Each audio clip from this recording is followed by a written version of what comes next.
నీకేమైనా అయితే నేను తట్టుకోలేను Sameera.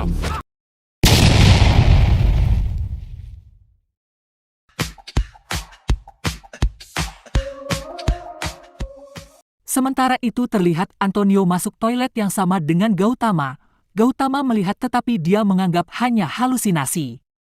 Gautama mengikuti Antonio ke toilet. Antonio terkejut dan berbalik. Antonio akan menarik pistolnya, tetapi dengan cepat Gautama merampas dan menodongkan ke kepala Antonio. Antonio terlihat ketakutan, dia gemetar. అప్పటి నుంచి నన్ను చంపడానికి ట్రై చేస్తూనే ఉన్నారంట. మీరు ట్రై చేసినప్పుడల్లా నేను మిమ్మల్ని చంపేస్తాను. Namun Gautama masih menganggap itu hanya halusinasi saja. Dia kemudian menceritakan kisahnya. Antonio pun membenarkan cerita Gautama. Dengan terbata-bata Antonio katakan aku nyata. Dan akhirnya Gautama menembak Antonio. Mendengar bunyi tembakan, Samera berlari mencari Gautama. Gautama bilang aku telah membunuhnya, membunuh orang dengan ekor kuda. Dia tidak akan datang walaupun dalam mimpiku lagi. Samera berlari ke toilet dan terkejut menemukan Antonio di sana, dan dia telah tewas. Gautama yang melihat keterkejutan Samera bertanya, apakah itu nyata? Dan Samera mengiyakan. Gautama memegang tubuh Antonio dan bilang, jika dia nyata maka masa laluku dan orang tuaku nyata. Gautama berusaha membangunkan Antonio tetapi tidak mungkin, karena dia sudah mati.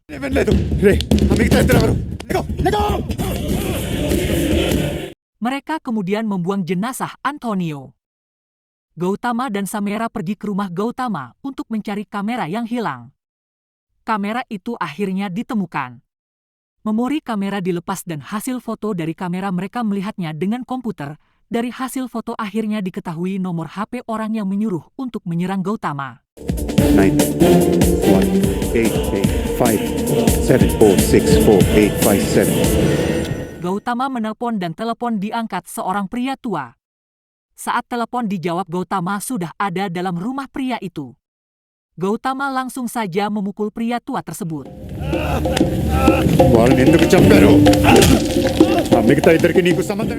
Sambil memukul Gautama bertanya tentang orang tuanya.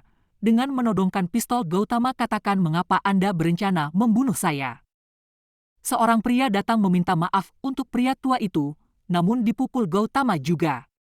Dari penjelasan orang tua itu, diketahui bahwa orang-orang yang datang ke rumah Gautama malam itu adalah sopir-sopir taksi yang bekerja di perusahaan pria tua itu. Pria tua itu katakan, karena melihat berita tentang Gautama di televisi dia pergi menemui Gautama untuk memberikan penjelasan, agar dia tidak dituduh orang jahat. Sayangnya saat dia berteriak memanggil nama Gautama, Gautama tidak mendengar panggilannya. Karena takut kepada kemarahan Gautama, dia menyuruh sopir-sopir taksi itu pergi untuk memberikan penjelasan kepada Gautama. Pria tua itu kemudian bercerita, 20 tahun lalu dia adalah seorang sopir taksi. 2 orang pria masuk ke taksinya dan dia disuruh mengikuti sebuah bus. Bus itu berisi banyak anak-anak dan beberapa orang dewasa. Dari percakapan mereka diketahui kedua pria tersebut datang dari London. Dalam bis terlihat Gautama bersama ayah dan ibunya. Gautama duduk sambil bermain Rubik. Seluruh penumpang turun tetapi Gautama dan kedua orang tuanya dilarang keluar oleh sopir bus. Rupanya mereka telah bersekongkol dengan 2 pria di dalam taksi. Teks Casey berhenti tepat di belakang bus itu. 2 orang itu turun memasang pelindung wajah mereka dan masuk ke dalam bus. Ayah dan ibu Gautama ditembak, Gautama lari dan dikejar kedua pria tersebut.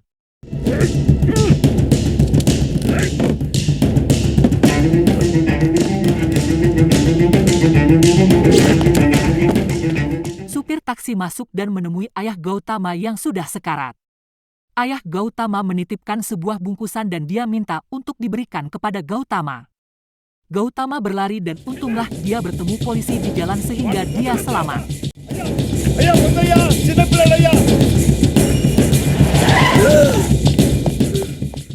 Sopir taksi dipukul kedua pria itu supaya tutup mulut. Dengan dibantu sopir dan kenek bus, mereka menyembunyikan jenazah orang tua Gautama ke dalam taksi dan membawa pergi. Sopir bus membersihkan bus untuk menghilangkan jejak pembunuhan yang terjadi. Polisi dan Gautama tiba di bus. tetapi tidak ada jenazah di sana.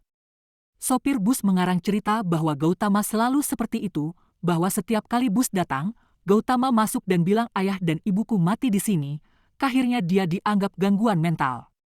Mobil polisi itu pun pergi. Di dalam taksi, sopir taksi ditodong dengan pistol oleh dua pria tersebut agar tidak bisa melakukan apa-apa. Sopir taksi menggali lubang untuk menguburkan dua jenazah tersebut. Dia meletakkan dua buah boneka kayu pada makam ayah dan ibu Gautama.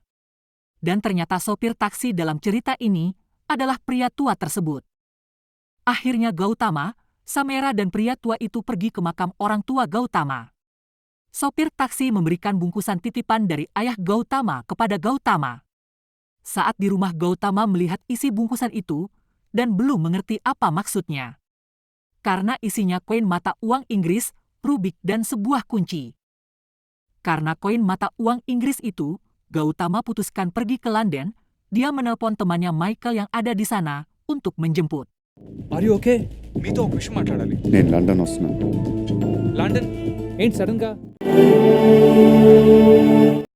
Gautama dan Samera akhirnya tiba London. Michael tidak menjemput mereka, dia malah menyuruh sopir taksi Gaulap Singh untuk menjemput mereka. Setelah bertemu Gaulap Singh, mereka berjalan keluar bandara. Seorang pemuda penggemar Gautama berlari mengejar mereka. Dia minta berfoto dengan Gautama. Dia memaksa untuk Gautama naik mobilnya, tetapi sopir taksi mengambil tas pria itu dan masukkan ke dalam lift. Pria itu terpaksa meninggalkan Gautama dan berlari mengambil tasnya.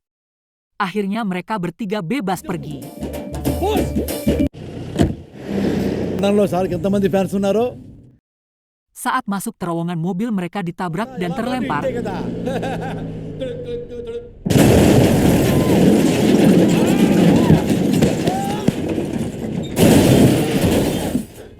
Gulab Singh terlempar keluar sementara Gautama dan Samera terperangkap dalam mobil.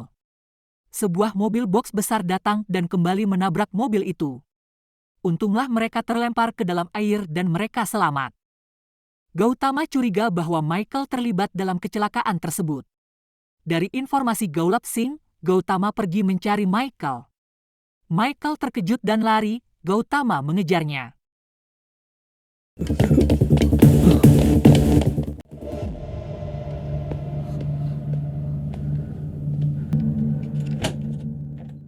Dia menemukan kamar Michael, tetapi sayang Michael telah ditembak. Dan rupanya penembaknya seorang penembak jitu. Sasaran tembakan berikut diarahkan ke kepala Samera. Untunglah Gautama cepat menyadarinya dan menarik Samera. Samera selamat tetapi Michael tertembak lagi dan langsung tewas. Gautama melompat dan mengejar penembak itu.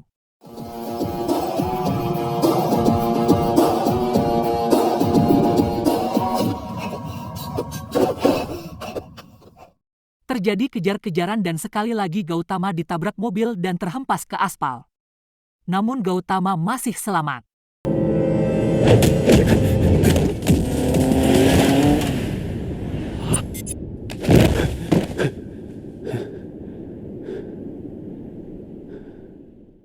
Saat Gautama pingsan, muncul kenangan masa kecilnya dan dia tersadar dari pingsannya.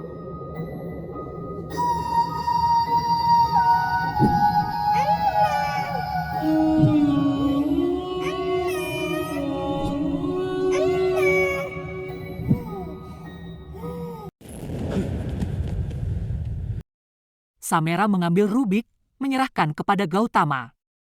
Dia bilang jika ayahmu berusaha memberimu rubik ini pasti ada maksudnya.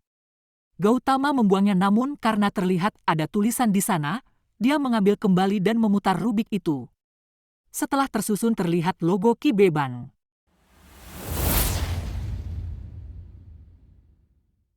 Gautama pergi ke sana, petugas ban meminta password Gautama menunjukkan rubik itu. Rupanya pada saat ayah Gautama sedang sekarat, dia menulis logo ban dan password di kubus rubik dan mengecaknya. Petugas ban mengantar Gautama untuk mengambil apa yang ayahnya simpan di sana. Gautama menyerahkan kunci dan akhirnya loker terbuka. Gautama mengambil barang yang dititip ayahnya di ban itu dan pergi dengan Samera. Saat di parkiran mereka diserang, terjadi perkelahian yang cukup sengit. Samera diselamatkan Gulab Singh tetapi Gautama ditangkap polisi London. Saat di penjara, pemuda India yang bertemu Gautama di bandara datang dan akan mengeluarkan Gautama. Dia bilang Gautama adalah seorang artis terkenal di India, dia bukan penjahat. Saat sedang berdebat dengan polisi datang lagi seorang pria gondrong dan akhirnya Gautama dikeluarkan dari tahanan polisi. Di luar, kedua pria itu ribut karena ingin agar Gautama naik mobil mereka. Terjadi pertengkaran, Gautama memukul dan menembak pria gondrong, memasukkan dia ke dalam bagasi mobil dan akhirnya pergi dengan pemuda itu. Pemuda itu membawa Gautama ke sebuah jembatan. Jembatan itu mengingatkan Gautama bahwa ada seorang musuhnya yang mati di sini. Tetapi bukan karena Gautama yang membunuhnya, dia ditabrak sebuah mobil. Ternyata pria yang mati itu ayah dari pemuda yang sedang bersama Gautama. Dia beberapa kali berusaha membalas kematian ayahnya tetapi gagal. Pemuda itu katakan bahwa 3 kematian yang Gautama kira ilusi ternyata salah satunya benar. Dan itu adalah ayahnya. Gautama memberikan pistol kepada pemuda itu, dia menyuruh agar pemuda itu menembaknya. Gautama bertanya, kenapa kamu membunuh Michael? Pemuda itu katakan dia tidak mengenal Michael. Bersamaan si gondrong akan kabur, Gautama menembak, mobilnya terbalik dan sebelum mobilnya meledak Gautama berhasil menyelamatkan si gondrong.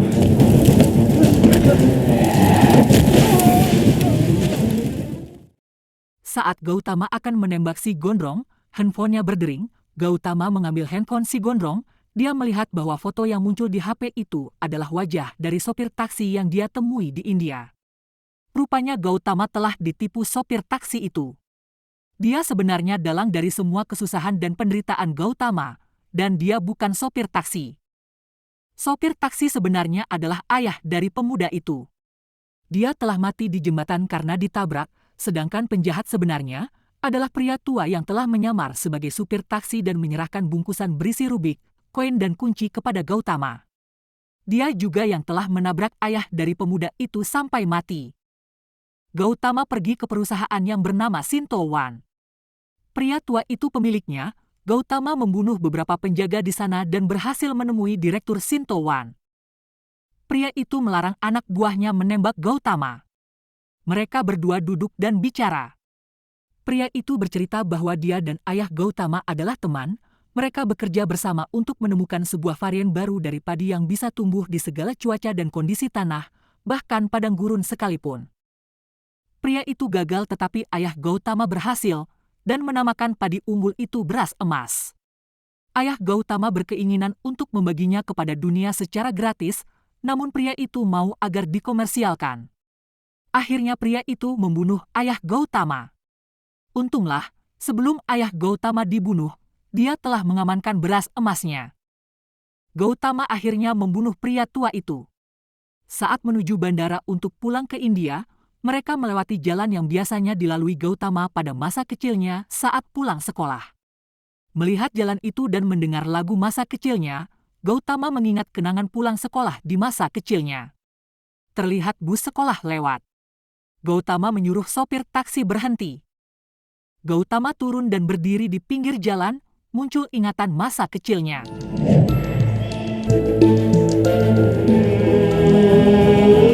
Singkat cerita, Gautama berhasil mengingat kenangan saat dia pulang sekolah, dan akhirnya Gautama menemukan rumah tua mereka.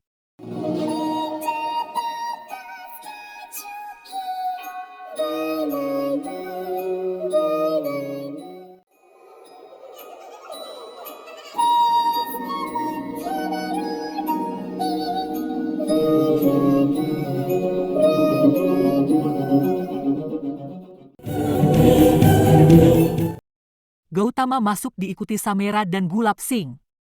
Saat Gautama masuk ke dalam rumah itu, semua kenangan masa kecil Gautama muncul di ingatannya. Akhirnya Gautama berhasil menemukan album foto keluarganya. Wajah ayah dan ibunya kembali dapat dilihat dan diingatnya. Terlintas seluruh kenangan masa lalu Gautama. Dia memeluk album foto itu sambil menangis. Gautama akhirnya memproduksi beras emas untuk dinikmati seluruh dunia. Dan film pun tamat. Terima kasih untuk semua yang telah menonton video ini. Sampai jumpa di video berikutnya.